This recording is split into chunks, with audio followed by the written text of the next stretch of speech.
बंदी छोड़ कबीर परमेश्वर जी की जय। बंदी छोड़ गरीबदास जी महाराज जी की जय। स्वामी राम देवानंद जी गुरु महाराज जी की जय।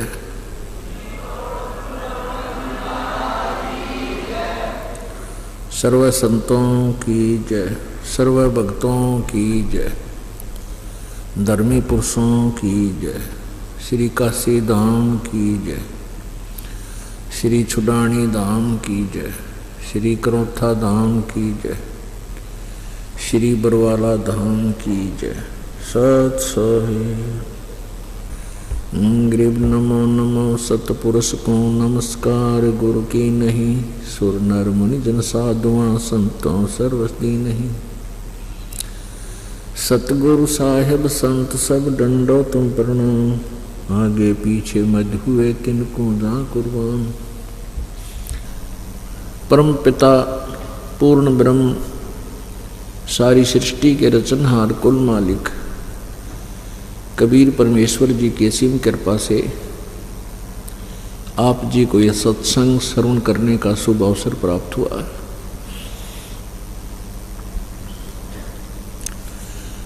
जिन पुण्यात्माओं को मानव शरीर प्राप्त है वो बहुत ही अच्छी आत्माएं हैं। उनसे भी अच्छी वो आत्माएं हैं जिनको सत्संग प्राप्त होता है।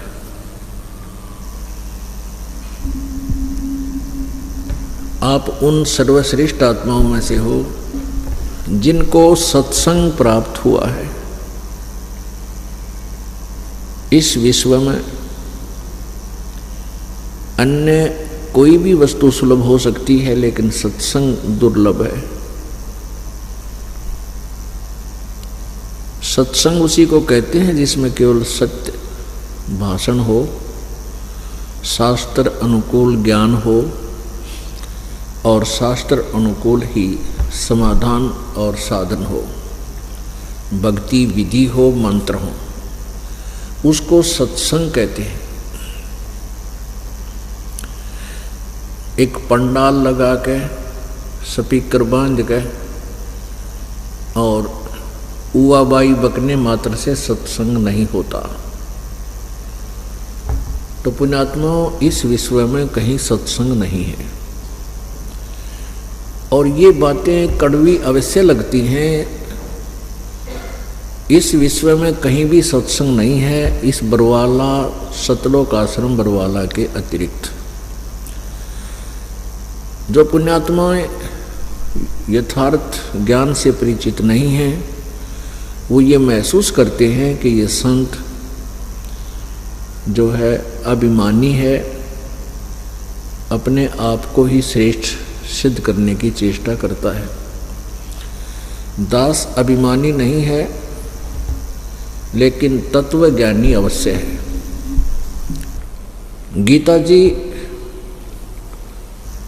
अध्याय नंबर 16 के श्लोक नंबर 23 में कहा है कि जो शास्त्र विधि को त्याग कर जो मनमाना आचरण करते हैं, मनमानी पूजाएं करते हैं, उनको कोई लाभ नहीं होता, आध्यात्मिक लाभ कोई नहीं होता। ना उनकी सिद्धि होती है, न उनको कोई सिद्धि प्राप्त होती है, न उनको कोई सुख प्राप्त होता है, और न ही उनकी गति होती है, मोक्ष होता है। फिर तुरंत ही श्लोक नंबर 24 में कहा है कि इससे तेरे लिए अर्जुन शास्त्र कर्तव्य और अकर्तव्य की व्यवस्था में, यानी कौन से भक्ति कर्म करने चाहिए और कौन से ना करने चाहिए, उनके लिए सद्ग्रंथ ही प्रमाण है। किसी अन्य व्यक्ति के कहने मात्र से अपने भक्ति मार्ग को तू चेंज मत कर देना, बदल मत लेना। पुण्यात्माओं, गीता जी अध्याय नंबर 7 के श्लोक नंबर 19 में गीता ज्ञान दाता कहता है कि जो मैंने 12 से लेकर 15 तक, श्लोक 12 से लेकर 15 तक और 16 से लेकर 18 तक जो ज्ञान दिया है वो मेरा विचार है। और उसमें क्या प्रमाण किया है? कि तीनों गुणों रजगुण ब्रह्मा, सतगुण विष्णु, तमगुण शिव जी की पूजा व्यर्थ है। फिर अपने विषय में गीता ज्ञानदाता कहता है कि मुझ ब्रह्म की साधना करते हैं वो 4 प्रकार के हैं। एक आरत, अर्थार्थी, जिज्ञासु और ज्ञानी। ज्ञानी को छोड़कर 3 जो हैं ये भी व्यर्थ बताए हैं। भले ही वह ब्रह्म साधना कर रहे हैं लेकिन उनकी साधना ठीक नहीं। अपने कहते हैं ज्ञानी जो हैं ये मुझे अच्छे लगते हैं क्योंकि इन्होंने जान लिया है कि अन्य देवताओं की पूजा नहीं करनी चाहिए और मानव जीवन केवल परमात्मा प्राप्ति के लिए ही मिला है। और ये उदार आत्मा, ये नेक आत्माएं परमात्मा की प्राप्ति में समर्पित तो हैं, लेकिन ये मेरे वाली ही अनुत्तम साधना में लीन है। कारण क्या है? क्योंकि इनको तत्वदर्शी संत नहीं मिला। तो 7वें अध्याय के 19वें श्लोक में कहता है गीता ज्ञानदाता कि बहुनाम जन्मानाम अन्ते ज्ञानवान माम प्रपद्यते वासुदेव सर्वमिति स महात्मा सुदुर्लभ है। क्या बताया है कि जो 4 प्रकार के जिज्ञासु, आरत, अर्थार्थी और ये ज्ञानी हैं, ये 4 प्रकार के साधक हैं।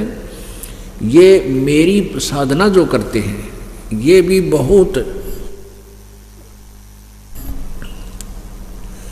बहुत जन्म जन्म के जन्मांतर के किसी अंत के जन्म में मेरी पूजा करते हैं, नहीं तो अन्य उपासना में ही अपना जीवन व्यर्थ कर जाते हैं। बहुनाम जन्मानाम अन्ते ज्ञानवान माम प्रपद्यते। बहुत से जन्मों के अंत में ये ज्ञानी आत्मा, ज्ञानवान मेरी यानी ब्रह्म तक की साधना तक पहुंचते हैं। वासुदेव सर्वमिति स महात्मा सुदुर्लभ है। वासुदेव का क्या अर्थ होता है? ये क्या बताना चाहता है कि कुछ जो संत ये बतावे कि सर्वशक्तिमान वो पूर्ण परमात्मा ही सर्वेस्वा है। सर्वेस्वा का मतलब है सब कुछ है, सर्वम माने सब कुछ है। सब कुछ का तात्पर्य है कि वही कुल मालिक है और वही पूजा के योग्य है, वही पाप दंड नाशक है और वही पूर्ण मोक्षदायक है। स महात्मा सुदुर्लभ है। ओए होए, कहते हैं वो संत, वो तत्वदर्शी संत सुदुर्लभ है। सुदुर्लभ यानी मुश्किल से प्राप्त होने वाला है। अति दुर्लभ है यानी बहुत मुश्किल से मिलेगा। पुण्यात्माओं, ये शब्द दास ने जो बोला है कि इस पृथ्वी पर वर्तमान में कहीं भी सत्संग नहीं है, तो इस बात को सुनना तो आसान है लेकिन हजम करना बड़ा मुश्किल है। इसको हजम कराने के लिए कुछ ऐसी औषधि पिलाई जाती है ताकि ये डाइजेस्ट हो जाए। क्योंकि कहने मात्र से तो सभी अपने अपने ज्ञान को, अपनी साधना को श्रेष्ठ मानते हैं, तभी तो वो लगे हुए हैं। यदि उन पुण्यात्माओं को ये पता लग जावे कि हम जो रास्ता पकड़ा है ये हमारा नहीं है, ये रास्ता हमारे घर को नहीं जा रहा है, तो तुरंत त्याग देंगे। अभी तक कोई किसी साइड में भी जा रहा है वो ये सोच रहा है मैं अपने घर को जा रहा हूं। यानी भक्ति मार्ग का अर्थ होता है वे ऑफ वर्शिप, पूजा की विधि, भक्ति का रास्ता, यानी अपने परमात्मा के पास जाने का वे, मार्ग। तो हमने जाना है अपने परमात्मा पूर्ण परमेश्वर के पास। उसकी विधि कौन सी है, उसका तरीका कौन सा है, वो साधन कौन सा है, तो सभी चल पड़े हैं और अब अपने साधन को, अपने अपने मार्ग को श्रेष्ठ माने बैठे हैं। और ये दास कह रहा है कि तुम्हारा ये मार्ग परमात्मा की तरफ जाने वाला नहीं है, आपकी साधनाएं, आपके मंत्र गलत हैं। तो इसमें नाराज नहीं होना चाहिए, इस बात से आपको अक्षुब्ध नहीं होना चाहिए। बुद्धिमान व्यक्ति विचार किया करते हैं कि ये क्यों कह रहा है कि तेरा मार्ग गलत है। आपके मार्ग को किसी ने गलत बताया है और आपने किसी से सुनकर उस मार्ग को ग्रहण किया है तो तुरंत पुनर्विचार करना चाहिए और प्रमाण लेना चाहिए। उससे पूछे भी क्यों, कैसे गलत बता रहे हो आप, हमें विस्तार से बताइए। फिर उस मार्ग को त्याग देना चाहिए और सुमार्ग को प्राप्त करना चाहिए, ग्रहण करना चाहिए। ये बुद्धिमता होती है। और फिर भी नहीं मानते हैं, उन अनाड़ी अज्ञानी संतों के द्वारा बहकाए हुए, और फिर भी उसी मार्ग पर चलते हैं, वही साधनाएं करते हैं। तो उनके विषय में क्या बताया है? परमात्मा ने अपनी सूक्ष्म वेद में कहा है कि चातुर प्राणी चोर हैं और मूढ़ मुग्ध हैं ठोठ, वह हमारे काम के नहीं, उनको दे गड़जोट। चातुर प्राणी वो संत हैं, वह ऋषि महर्षि नकली, जिनको ज्ञान कति नहीं, बात पुनाव मीठी मीठी, धरती आसमान एक कर देते हैं प्रवचन करते समय ऐसे लतीफेदार कहानी सुना के। उनके विषय में बता रहे हैं कि चातुर प्राणी चोर हैं और मूढ़ मुग्ध हैं ठोठ। जो ये दास ज्ञान बता रहा है आपको, प्रमाण दिखा रहा है, और फिर भी इनको नहीं मानते हैं, कहते वो ठोठ हैं, मूढ़ हैं।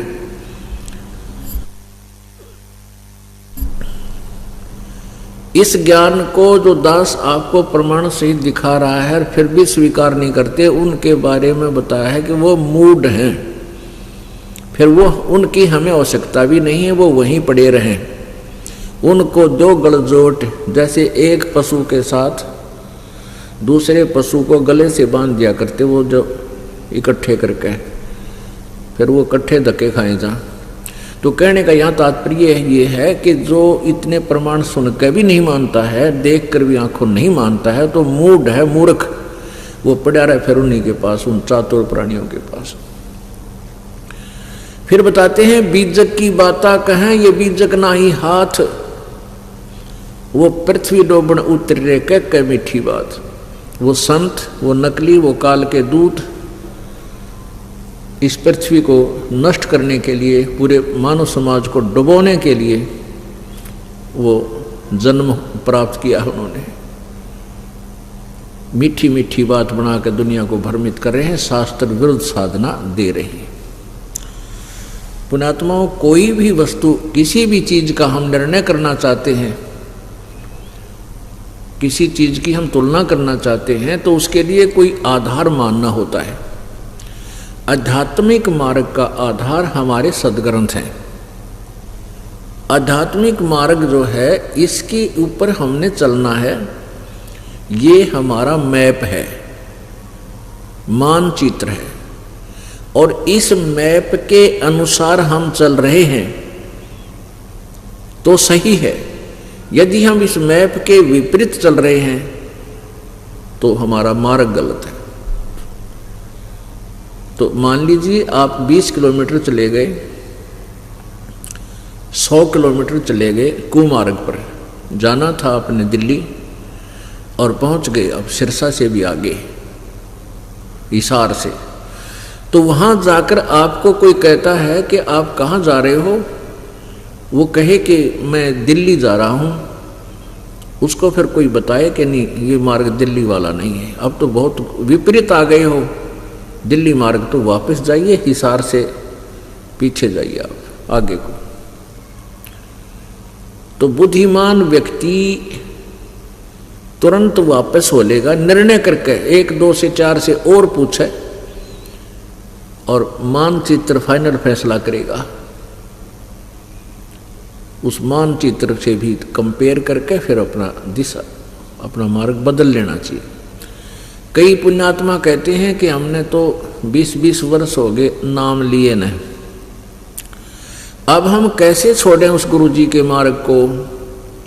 अब हम इतना समय हमने बर्बाद कर दिया, इतना समय हमारा चला गया, इसका क्या होगा, क्या होता इसका, ये तो गया, अब इसका क्या होता। जैसे हिसार से सिरसा पहुंच गए, अब कोई वहाँ इस बात पर अड़के बैठ गया कि मैं तो इस मार्ग में ना छोड़ूं क्योंकि मैं तो 100 किलोमीटर चल लिया। अरे चल तो लिया लेकिन विपरीत दिशा को चल लिया, ये तो वापस होना पड़ेगा, जितना आगे जाएगा उतने दूर होगा। तो पुण्यात्माओं को चाहिए कि तुरंत जब ये ज्ञान को ग्रहण करें तुलनात्मक तरीके से स्वयं भी अपने दृष्टिकोण से सोचें, और जब आपके समझ में आ जाए कि हाँ कति गलत जा रहा हूं तो तुरंत मुड़ जाना चाहिए। यूं कह कि 20 साल का क्या होगा, क्या होता 20 साल का, 100 किलोमीटर का क्या होता, दूर आ गया तो वापस हो उसी को, तो तुरंत ही वापस आ जाना चाहिए। तो अपने घर की तरफ हम चल पड़ेंगे और पहुंच जाएंगे। इसी प्रकार कई प्रकार की मन में धारणाएं बनी हुई होती हैं। कह देते हैं कि कोई कहता भाई गुरु नहीं बदलना चाहिए, भाई ये बिना ज्ञान की बातें हैं, ये कति अनजान आदमी कहा करे ऐसी बातें, गुरु नहीं बदलना चाहिए।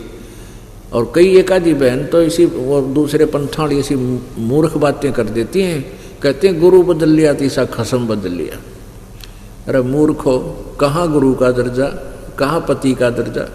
गुरु तो एक डॉक्टर है, और डॉक्टर से एक डॉक्टर से इलाज नहीं हो रहा है तो तुरंत त्याग देना चाहिए, उसके द्वार पर मरना काय की समझदारी है जब उसने कहेगा ना मेरा ट्रीटमेंट सारा गलत दे रखा।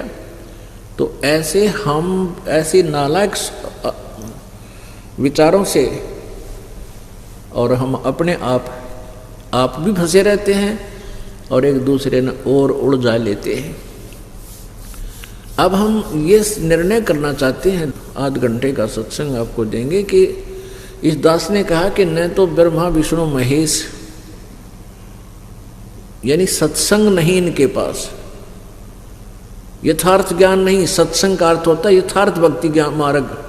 ना ब्रह्मा विष्णु महेश जी के पास यथार्थ ज्ञान, तत्व ज्ञान, फिर अन्य इनके पुजारियों के पास होगा कहाँ से, अंडरस्टूड है बुद्धिमान के लिए। कहते हैं समझदार को संकेत ही बहुत होता है। अब जैसे श्रीमद् देवी भागवत, श्रीमद् देवी भागवत अर्थात दुर्गा पुराण में, शक्ति पुराण में 28-29 पृष्ठ पर लिखा है कि ब्रह्मा नारद जी से व्यास जी पूछ रहे हैं कि ये विष्णु जी भी तपस्या करते हैं और ये किसकी साधना करते हैं। नारद जी ने कहा कि यही प्रश्न मेरे पिताजी के हृदय में, ब्रह्मा जी के हृदय में उत्पन्न हुआ था कि एक समय श्री विष्णु भगवान जी घोर तप कर रहे थे, महान तप कर रहे थे। तो ब्रह्मा जी ने उनसे पूछा कि हे प्रभु, आप तो देवताओं के भी देवता हो, सारी सृष्टि के मालिक हो, आप भी किसकी पूजा करते हो। अब विष्णु जी कहते हैं कि मैं दुर्गा की पूजा करता हूँ और दुर्गा से ऊपर मैं कोई भगवान नहीं जानता, मैं किसी देवता को नहीं जानता।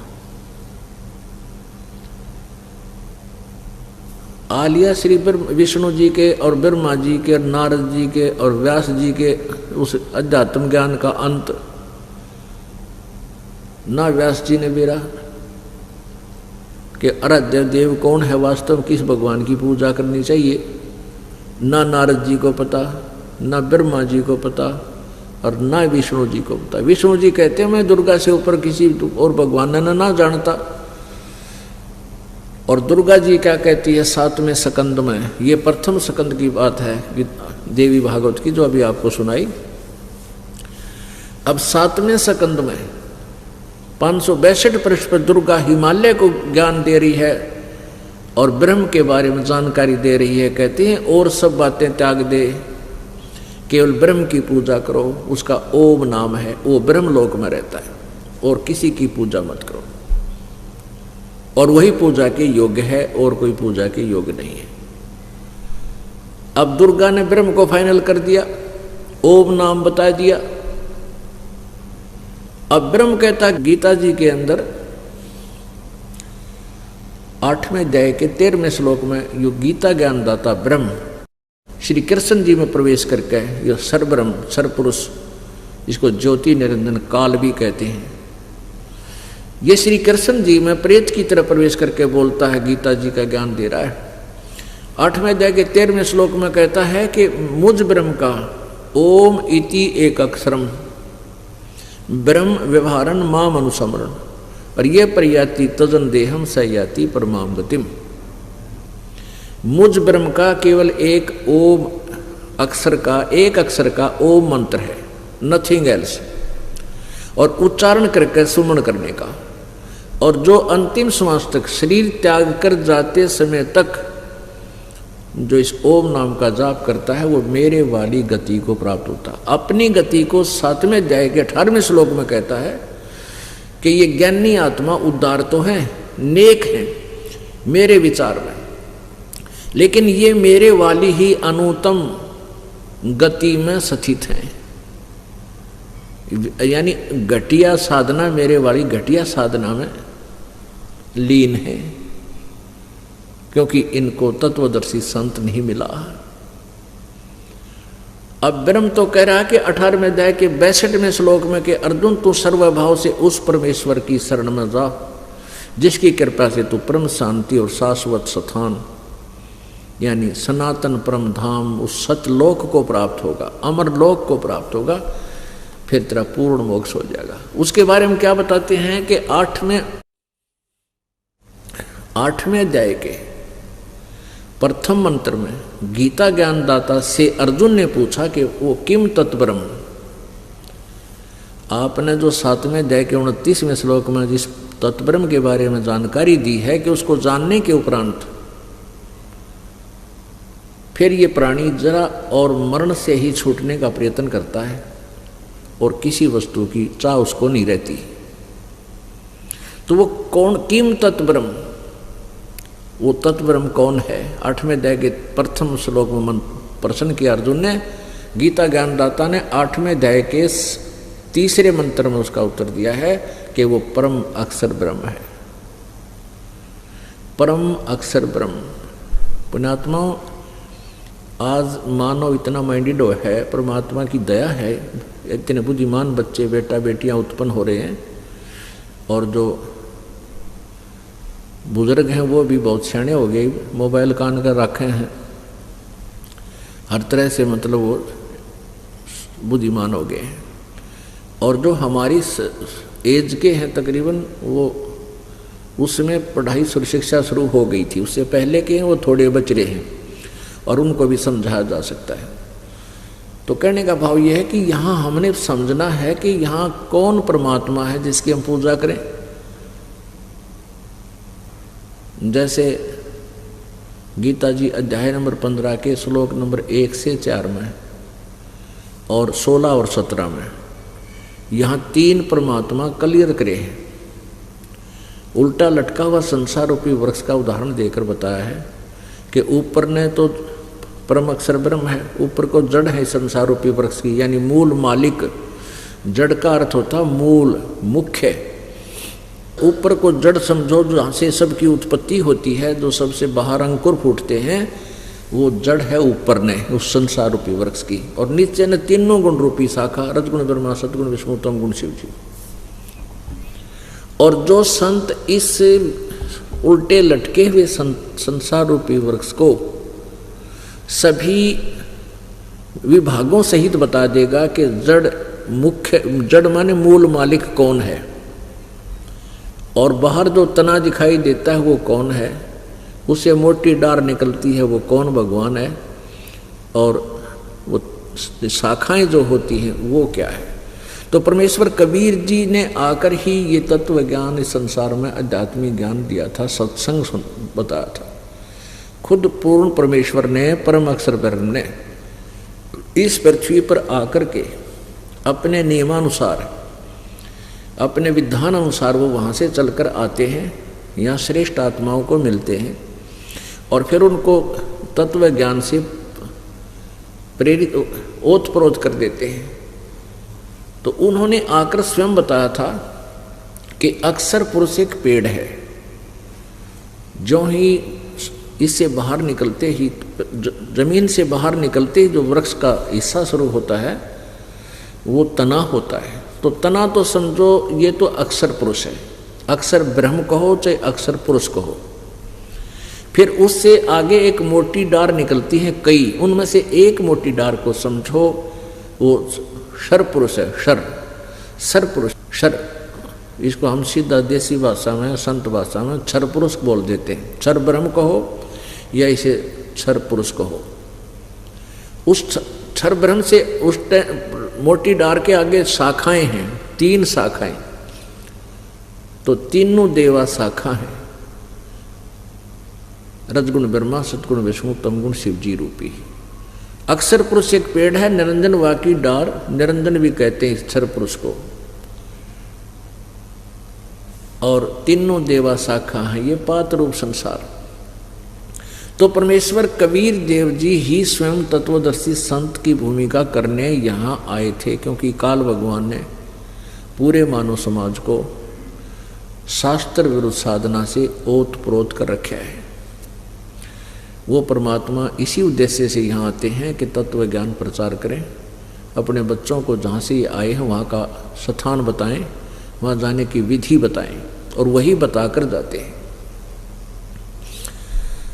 तो यहाँ बताया है कि 3, फिर क्या बताया कि जब तुझे तत्व ज्ञान हो जा, 15वें अध्याय के 4थे श्लोक में, उसके पश्चात उस परम पद परमेश्वर की खोज करनी चाहिए। उस परमेश्वर के परम पद की खोज करनी चाहिए, जहाँ जाने के बाद ये प्राणी कभी लौटकर संसार में नहीं आते, यानी वो पूर्ण मोक्ष प्राप्त हो जाता है।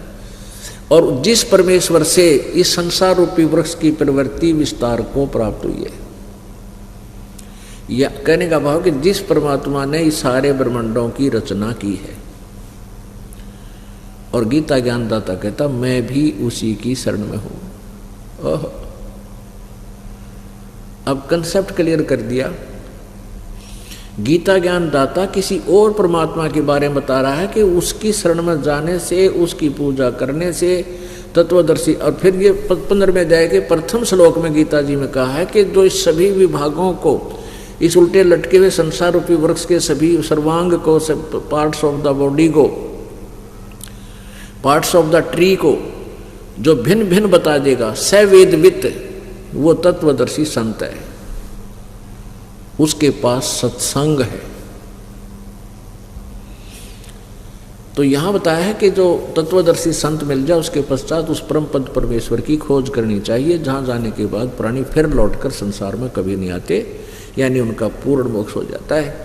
और जिस परमेश्वर ने सारे ब्रह्मांडों की रचना की है, और गीता ज्ञानदाता कहता मैं भी उसी की शरण में हूं और केवल उसी की ही पूजा करनी चाहिए। गीता जी अध्याय नंबर 2 के श्लोक नंबर 17 में,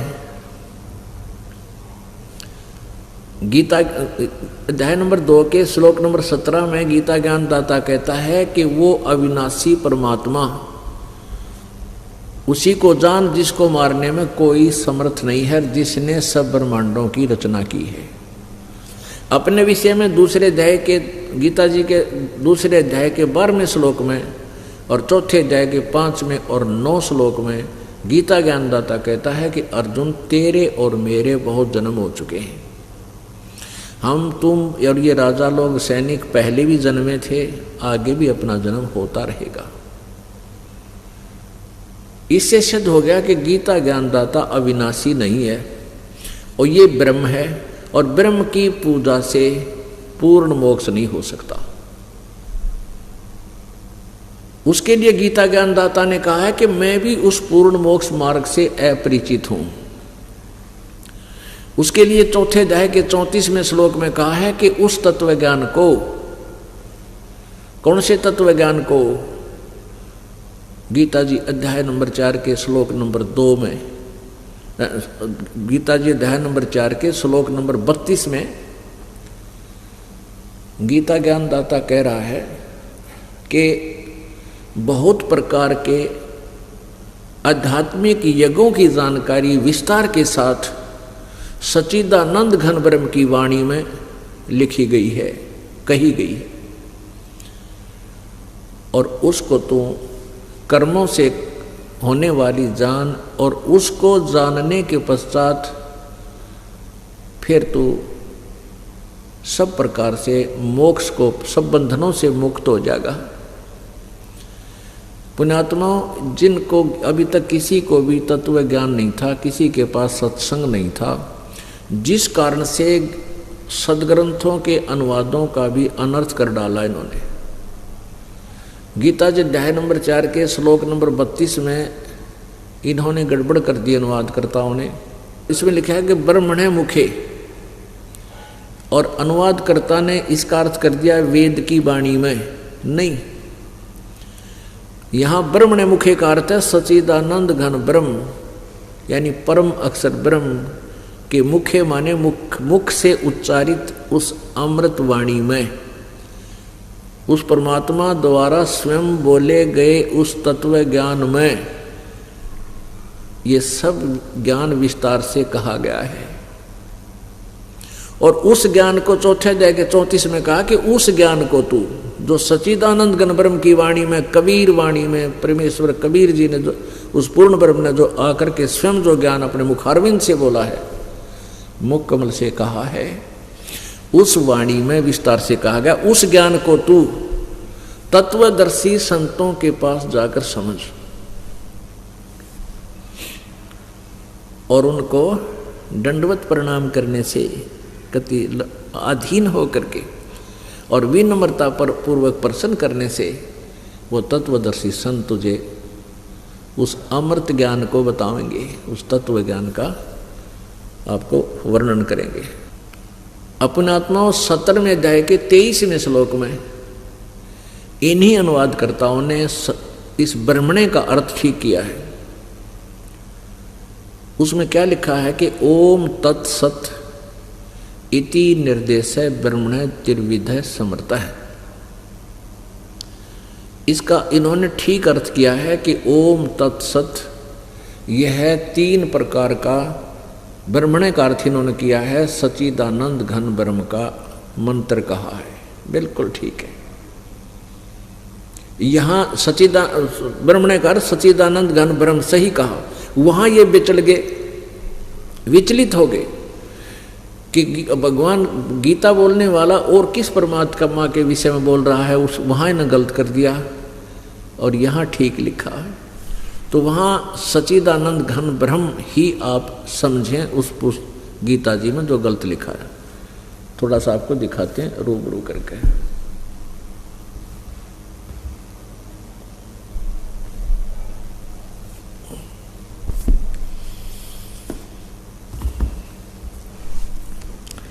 ये देखिएगा श्रीमद् भगवत गीता, इसके अनुवादक हैं जय दयाल गोविंद का, ये जय दयाल गोविंद का।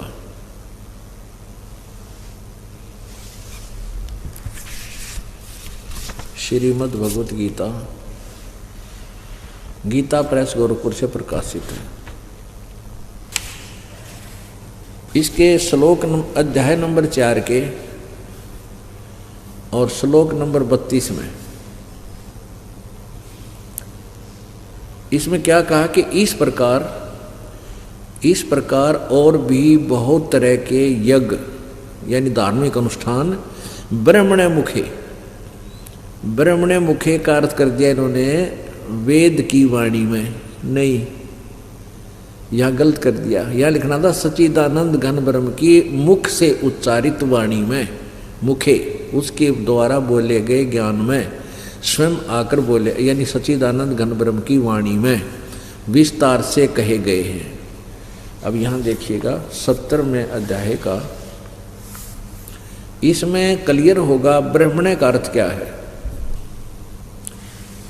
अब 23वां श्लोक इसका, यहाँ देखिएगा इन्होंने यहाँ अनुवाद ठीक किया है। ओम तत्सत इति निर्देश है ब्रह्मण है त्रिविध समर्थ है।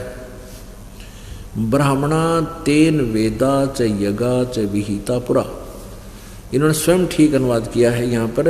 ओम तत्सत, ऐसे यह 3 प्रकार का ब्रह्मण माने सच्चिदानंद घन ब्रह्म का नाम कहा है। ये ब्रह्मण वही है, सच्चिदानंद घन ब्रह्म। हम यहाँ इसको चौथे अध्याय के 32वें श्लोक में, चौथे अध्याय के 32वें श्लोक में हम इस ब्रह्मण का अर्थ करते हैं सच्चिदानंद घन ब्रह्म की वाणी में विस्तार से कहे गए हैं। उसके बारे में यहाँ चौथे अध्याय के ही 34वें श्लोक में कहा कि उस तत्व ज्ञान को, अध्याय नंबर 4 का और श्लोक नंबर 34, उस ज्ञान को ओह जो सच्चिदानंद घन ब्रह्म की वाणी में बोला गया है, कबीर वाणी में गया क्या बोला गया है, उस ज्ञान को तू तत्वदर्शी ज्ञानियों के पास जाकर समझ। इसे सिद्ध है कि गीता ज्ञान दाता से कोई और ज्ञान है और उसका बताने वाला भी कोई और है। उनसे भली बाती समझ। उस ज्ञान को तू तत्वदर्शी ज्ञानियों के पास जाकर समझे। उनको भली भांति दंडवत प्रणाम करने से, उनकी सेवा करने से, कपट छोड़कर सरलतापूर्वक प्रसन्न करने से वे परमात्म तत्व को, यानी तत्वदर्शी न, वो तत्वदर्शी संत ज्ञानी महात्मा तत्व ज्ञान का तुझे उस तत्व ज्ञान का उपदेश करेंगे। अब इसमें ये स्पष्ट करना था कि इन्होंने यहाँ अनुवाद गलत कर दिया, क्योंकि जहाँ भी ये विचलित हो जाते हैं वहीं गड़बड़ कर गए। और भोली आत्माएं थी, इनको संस्कृत के ज्ञाता जान करके इनके द्वारा किए गए अनुवाद में कोई जो है शंका नहीं कर पाए। अब इस दास के ऊपर कृपा की परमेश्वर ने, वो ज्ञान वाली आँखियाँ दास की खोल दी और तब ये ज्ञान समझ में आया और आपको दास बता रहा है। अब ये तो कंसेप्ट क्लियर हो गया कि न तो ब्रह्मा जी को ज्ञान, ब्रह्मा जी को सत्संग प्राप्त, और न विष्णु जी को, न Vyas ji writer of the Vedas and Gita ji and 18 Purana, 18 पुराणों का, गीता जी का और वेदों का जो राइटर है, लेखक है ओनली, वो ज्ञान का वक्ता नहीं है इन वेदों और गीता का। पुराणों में कुछ ज्ञान का वक्ता भी है, लेकिन वेद और गीता का वो केवल राइटर है। और वक्ता कौन है वेदों का? ये ब्रह्म है, ज्योति निरंजन है, 21 ब्रह्मांड का स्वामी है। उसने ये ज्ञान बोला और वेद व्यास को दिव्य दृष्टि दे दी। उसने वो जो कुछ भी एज इट इज वार्ता हुई वो लिख दी, बस इतना सा काम। इनको आध्यात्मिक ज्ञान नहीं था, इनको सत्संग प्राप्त नहीं था। दास यही आपको क्लियर करना चाहता है कि आज विश्व में किसी के पास भी सत्संग नहीं है। अब दास ने एक शब्द और बोला था कि ब्रह्मा विष्णु महेश पूजा के योग्य नहीं है, ये अविनाशी नहीं है। अब ये बातें विशेषकर पवित्र हिंदू समाज में आसानी से स्वीकार्य नहीं है, लेकिन स्वीकार करनी पड़ेंगी, क्योंकि और विकल्प अब रहा नहीं। हम जिन सद्ग्रंथों को सच्चा मानते हैं, सत्य ज्ञान युक्त मानते हैं, और उन्हीं ज्ञान में, उन्हीं सद्ग्रंथों में जो लिखा है वो तो आप जी को मानना ही चाहिए और मानना ही पड़ेगा। उसको भी नहीं मानते हो तो फिर आप भक्ति लाइन के व्यक्ति नहीं हो, आप ड्रामा कर रहे हो। आज तक हम ब्रह्मा विष्णु महेश जी को अविनाशी मानते थे, अजरो अमर मानते थे। इनसे ऊपर कोई देव नहीं, कोई मालिक नहीं, इनके कोई माता पिता नहीं। ऐसा हम मानते से, क्योंकि हम सुनते आ रही थी लोक वेद से। लोक वेद होता है सुना सुनाया ज्ञान, दंत कथा, एक दूसरे का बोला हुआ ज्ञान। और वो लोक वेद यदि सदग्रंथों से मिलता है तो वो सही है और जो सदग्रंथों से नहीं मिलता है तो वो व्यर्थ है, दंत कथा है, यूजलेस है। तो इसके लिए थोड़ा सा कंसेप्ट क्लियर करना पड़ेगा कि हम ये ब्रह्मा विष्णु महेश, रजगुण ब्रह्मा जी, सतगुण विष्णु, तमगुण शिव जी, इनकी पूजा नहीं करनी चाहिए। गीता जी अध्याय नंबर 7 के श्लोक नंबर 12 से लेकर 15 में इन तीनों गुणों रजगुण ब्रह्मा, सतगुण विष्णु, तमगुण शिव जी से जो कुछ भी लाभ हो रहा है उसके विषय में गीता ज्ञानदाता कहता उसका निमित्त मैं ही हूं, लेकिन ये मुझ में और मैं इनमें नहीं हूं। अपुणात्मा फिर ये काल कहता है कि जिनका ज्ञान इन्हीं तीनों देवताओं रजगुण ब्रह्मा, सतगुण विष्णु, तमगुण शिव जी के द्वारा हरा जा चुका है, यानी लोक वेद के आधार से इतने इनके ऊपर आसक्त हो गए हैं और इनसे ही मिलने वाले अक्षणिक लाभ को प्राप्त करके ये उसको अंतिम मान बैठे हैं, उनकी बुद्धि इन तीनों गुणों की महिमा सुनने से, ब्रह्मा विष्णु महेश की महिमा सुन सुनकर इतनी हरी जा चुकी है, इतनी ग्रिप होगी है इनके ऊपर कि वो फिर और नहीं मानते किसी की। और ऐसे उनके विषय में क्या बताया है कि राक्षस स्वभाव को धारण किए हुए मनुष्यों में नीच दूषित कर्म करने वाले ये मूर्ख, गीता ज्ञानदाता ब्रह्म कहता है मेरी साधना भी नहीं करते।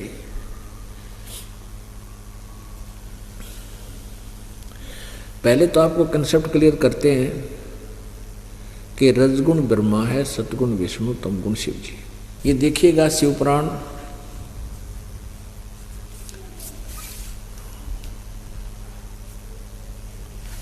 गीता प्रेस गोरखपुर से प्रकाशित है।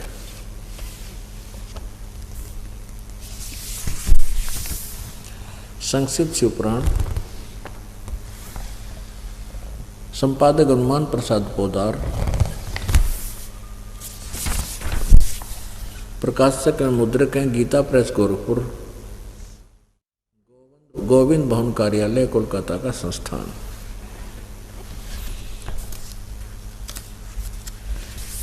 इसके 110 पृष्ठ पर आपको दिखाते हैं।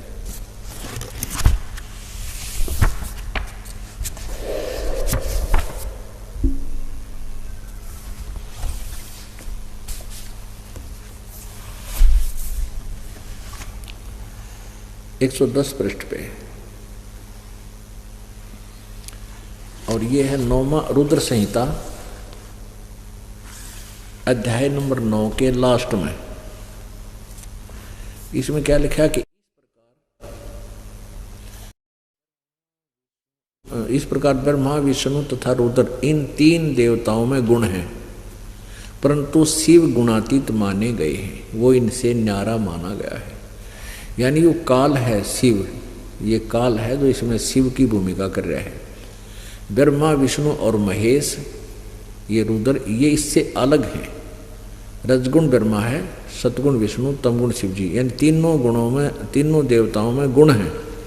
अंडरस्टूड होगा कि ये रजगुण ब्रह्मा, सतगुण विष्णु, तमगुण शिव जी, और ये इनसे अलग है। इससे हमने इतना ही लेना है। अब देखिएगा ये श्रीमद् देवी भागवत हिंदी टीका सहित भाग 1,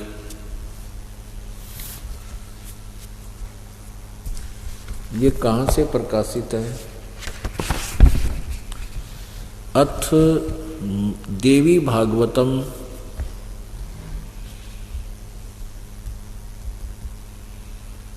अथ देवी भागवतम सभाष्टीकम समातम, खेमराज श्री कृष्ण दास प्रकाशन बंबई 4 से। और ये 30वें स्कंद पर हम आते हैं। इसमें क्या लाभ हमें कि हिंदी भी लिखी और संस्कृत भी। अथ श्रीमद् देवी भागवते बासाटी का युक्ते 3 स्कंद है प्रारंभते।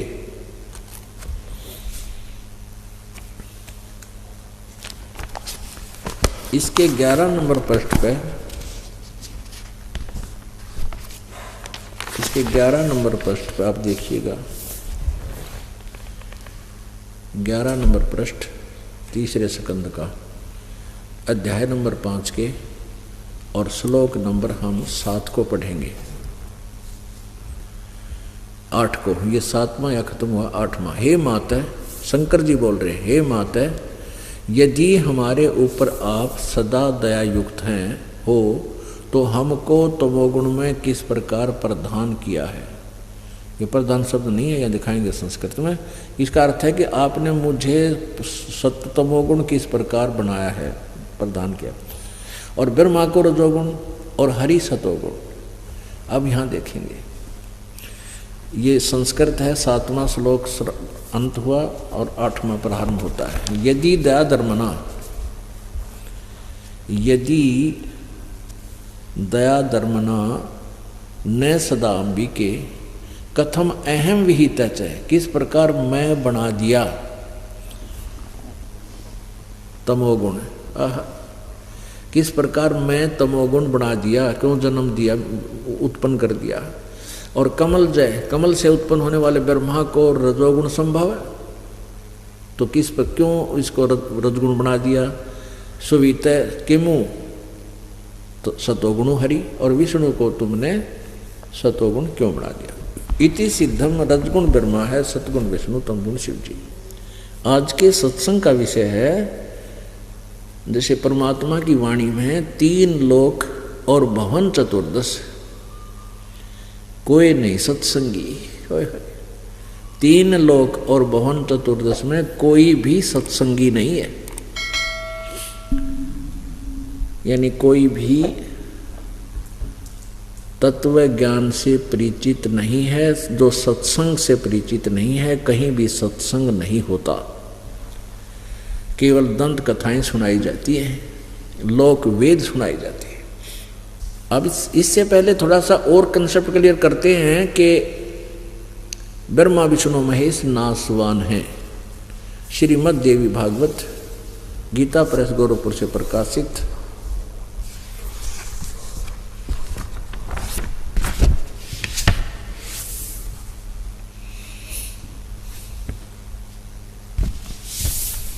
श्रीमद् देवी भागवत,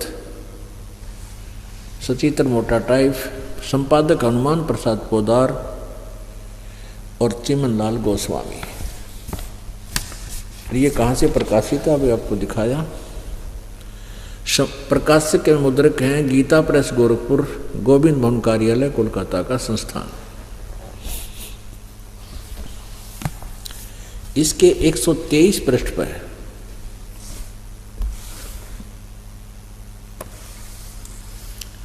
तीसरे स्कंद में, इसमें शंकर भगवान जी अपनी माता दुर्गा की स्तुति कर रहे हैं। तुम शुद्ध स्वरूपा हो, यह सारा संसार तुम ही से उद्भासित हो रहा है। मैं ब्रह्मा, विष्णु जी कह रहे हैं, मैं ब्रह्मा और शंकर हम सभी तुम्हारी कृपा से विद्यमान हैं। हमारा आविर्भाव और तिरोभाव हुआ करता है। आविर्भाव माने जन्म, तिरोभाव माने मृत्यु। विष्णु जी कह रहे हैं हमारा जन्म और मृत्यु हुआ करता है, हम अविनाशी नहीं है, केवल तुम ही नित्य हो, जगत जननी हो, प्रकृति और सनातनी देवी हो। शंकर